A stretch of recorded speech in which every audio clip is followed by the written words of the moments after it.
Жиренше шешем мен Қарашаш сұлу.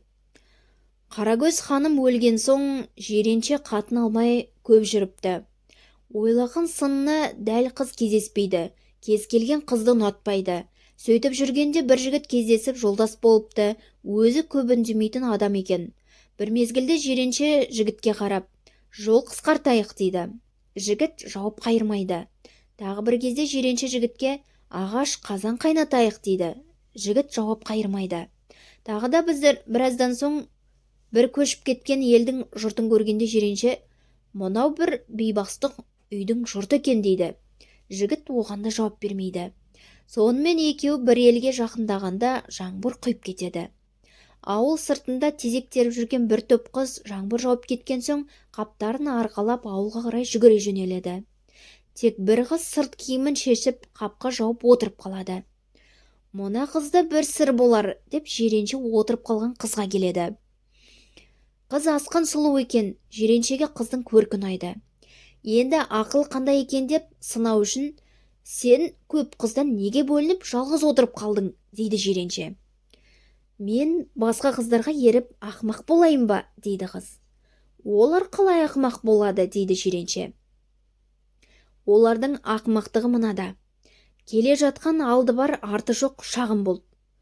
Бұл өткінші жаңбыр, аз жауып ашылады. Ал олар үйге барғанша отындары да, барлық киімдері де су болады. Су болған отындары жанбайды, киімдерін кептіре алмайды. Мен отыныма шапанымды жаптым. Отынның ығына өзім отырдым. Менің су болған жалғыз-ақ шапаным. Отыным өзге киімдерім құрғақ. Үйге барғанда отынымды жағып, шапанымды кептіріп аламын дейді. Қыздың көркіне ақылы сай, қара көздей болып көрінеді. Бұл қызға енді бір сөз айтып көрейін деп жиренше. Бүркеніп жалғыз отырсың, бойға жеткен жас бала. Ұнатсаң айтқан сөзімді, күлімдеп көзің бер қара. Оңаша бір сөзім бар. Ақылың болса сен ұғар, менің атым жиренше, жол берген маған хан қара, дейді. Сонда қыз бөгелместен. Сыртыңнан естіп қанығым шешен деген атыңды, түсіңе бұрын танығым, жаңа көрдім затыңды, айтар жерің осы ма, көңілдегі датыңды, деп күлімсіреп өң бергендей болып. Уәде қылып келіп пең сөйлесем де бос жерге, жалғыз атты жолаушы аулақ менен көш жерге, құрбыңды іздеп тауып ал, жас қызды сөзіңді естірме, дейді. Жиренше шешен қызды әбден ұнатып ішінен Құдай сені алармын деген ойға келеді. Ауыл мен екі арада өзен бар екен. Мына өзеннің өткелі қай жерде, дейді жиренше. Анау жерде бір өткел бар, алыс. Алыста болса жақын. Мына жерде бір өткел бар, жақын. Жақында болса алыс, дейді қыз. Сенің үйің қайсы, дейді жиренше қызға. Менің үйім анау үлкен ақ үйдің жанында Қараша үй, дейді қыз. Жиренше алыс өткелге кеткенде жолдасы жақын өткелге бұрылады. Қыздың алыста болса жақын деген өткелінің суы саяз, асты құм қайыр екен. Жиреншенің аты желіп өтеді. Ал жақында болса алыс деген өткелдің суы терең, асты балшық екен. Жолдасының аты батпақтан зорға өтеді. Жанымдағы жігітке сен қайда қонасың дегенде, мен мұна ақ үйге қонамын, дейді ол. Ендеше мен Қараш үйге қонамын, дейді шешен. Сөйтіп екеуі екі бөлініп, бірі байға, бірі кедейге барып түседі. Бір уақытта отынын арқалап мана қыз да келеді. Жиренше төрге жайғасқан соң үйдегі кемпір амандықтан кейін, шырағым, мынау байдың үйі тұрғанда біздің қосқа қалай түстің, дейді. Жиренше, менің баспанам да осында еді. Өз үйім тәрізді болған соң өзім сініп түстім, дейді. Жиренше түскен үй іңір болған соң от жақты, келін сиыр сауды. Кемпір от басында, қыз үйдің іргесінде отыр. Жиренше төрде отырып қызға қарап басын сипайды. Бұл сенің қалың малың шашымнан көп ау, деген еді. Қыз оған түсініп астындағы тақыр тулықты сипады. Ол теңімді тапса тақыр кедей болса да береді, деген еді. Жиренше мен қыз бірін-бірін атқанын осылай ыммен ұқсады. Таң атқан соң жұрт тұрып жайланған кезде бай жиреншені шақыртып алады. Жиренше келсе кешегі жігіт мәз мейрам болып сонда отыр екен. Амандасқаннан кейін бай, кешегі бірге келген кісі осы ма, дейді. Жігіт иә дейді. екеуің бірге келіп екі бөлек түскендерің қалай, дейді бай. Жиренше, бұрынғының сөзі бар еді, сол есіме түсіп бөлек түстім, дейді. Ол не деген сөз, дейді. Жиренше, өзің білмес ісіңді білгендерден сұрап біл, өліп жатсаң наданнан қабіріңді жырақ қыл деген, дейді. Бай, екеуің жолда не сөйлестіңдер, не айттыңдар дегенде жігіт түндегі жол жөнекей айтылған сөзді баяндайды. Жиренше, екеуден екеу жапанның сары даласында келе жаттық. Әртүрлі сөз айттым, біреуіне де жолдасым сөз қайтармады. Сонан соң мен де үндемей отырып едім, ұйқы келді, маужырап жүре алмадық. Ұйқыда мезі болған соң жол қысқарталық дедім. Оным әңгіме айт дегенім еді. Екінші, ағаш қазан қайнатайық дегенім, насыбай атып алайық дегенім едім. Үшінші, бейбастық үйдің жұрты дегенім, бір жұртта екі басы бірдей күйік көсеу жатыр екен. Айтқан сөзімнің біріне жауап қайрылмаған соң, мына жігіт надан екен деп бөлек қонған едім, дейді. Бай Жиреншенің бұрын атын естіп бір көруге құмар болып жүреді екен. Өзін көріп сөзін естіген соң есі кетіп мал сойып қымыз құяды. Бәйбіше, шырағым бүгін осында бол деп қондырады. Бай Жиреншенің ақылына қызып қызын бергісі келеді. Қызы, мені бір жалғыз атты кедейге бар деген несі, бармаймын деп астан-кестен болып бүлінеді. Қызынан бұл сөзді естіп өтірікші болдым ау деп ойланып отырғанда Жиренше, бай, сіздің қиналып отырғаныңыз маған әбден батты.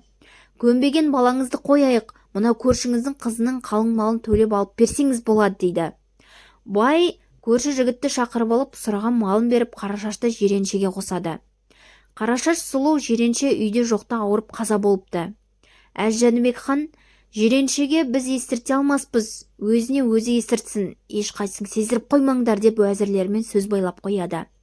Бір күні Жиренше шешен елге қайта оралып, ханның үйіне түсіп сәлемдесіп отырады. Хан Жиреншеге, ау шешенім, әкесі өлген қалай болады депті. Жиренше шешен отырып, әкесі өлсе Асқар тауы құлағанмен бірдей болады депті. Шешесі өлген қалай болады? Ағар бұлағы суалғанмен бірдей болады. Ағасы өлген қалай болады? Оң қанаты қайрылғанмен бірдей болады. Інісі өлген қалай болады? Сол қанаты қайрылғанмен бірдей болады. Апа қарындасы өлген қалай болады? Ұзын өрісі қысқарғанмен бірдей болады. Қатыны өлген қалай болады? Ах, менің Қарашашым өлген екен ғой, депті Жиренше. Ол күйініп қамшысын таянғанда қамшының сабы ортасынан шартсынып кетіпті. Қатын өлді, қамшының сабы сынды деген сөз содан қалған екен. Қарашаш Жиренше орта жасқа келгенде қаза болады. Жиреншенің бұрынғы жас күн емес, қыз қарастыруға ыңғайлы келмей бірер жыл жүреді. Бір күні Әз-Жәнібек хан Жиреншеге, шешен, сенің үйленбей жүргенің жарамайды. Пәленшенің қатыны ерінің тұсында жақсы елдің бірі еді, соны сен ал, дейді. Жиренше шешен, сіз ұйғарған соң болсаңыз жарайды, деп сол қатынды алады. Арада біраз уақыт өткенде хан, шешен, мына қатының бұрынғылардан болатын ба қалай, дейді. Сонда шешен, күндіз екеуміз, түнде төртеуміз, дейді. Хан, түнде төртеуін қалай дегенде Жиренше шешен былай дейді. Ері есіне түседі, теріс қарап жатады, оныменен ол екеу. Қарашашты ойлаймын, менде теріс қараймын, оныменен мен екеу. Оймен тауып жолдасты боламыз түнде біз төртеу. Таң атқан соң оянып тұра келсек тағы екеу.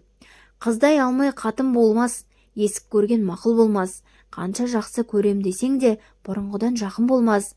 Байы өлген қатындалы ойлағанда ақыл болмас. Хан мен жиылған көп шешеннің сөзін тыңдап рас десіпті. Әз-Жәнібектің 60 биі болған екен. Бір жолы хан билеріне, дүниеде не өлмейді деп сұрақ қойғанда 60 биі бір ауыздан былай депті. Ағын су өлмейді, Асқар тау өлмейді, аспанда ай мен күн өлмейді, әлемде қара жер өлмейді. Сонда Жиренше шешен бәріне қарсы шығыпты. Ағын судың өлгені 6 ай қыста қатқаны, Асқар таудың өлгені басын бұлттың жапқаны. Ай мен күннің өлгені еңкейіп барып батқаны, қара жердің өлгені қар астында жатқаны, ажал деген атқан оқ бір Алланың қақпаны. Дүниеде не өлмейді, жақсының аты өлмейді, ғалымның хаты өлмейді. Қарашаш өліп, Жиренше қартайып, ақылсыз әйел парықсыз бала сыйламай жиреншеге бұзау баққызып тезек тергізіп қояды. Көріскелі келген Әз Жәнібек жиреншеге далада кездесіп, «Уа шешенім, тезек теріп жүргенін қалай?» дейді. Сонда жиренше шешен іркілместен: «Қатын шайпау ұл тентек, екеуледі ей ханым. Кәрлік жеңді мал тайды, төртеуледі ей ханым. Басымнан бақтың тайғанын көрмейсің бе ей ханым. Арқамдағы қу тезек әркімге келер бір кезек», депті.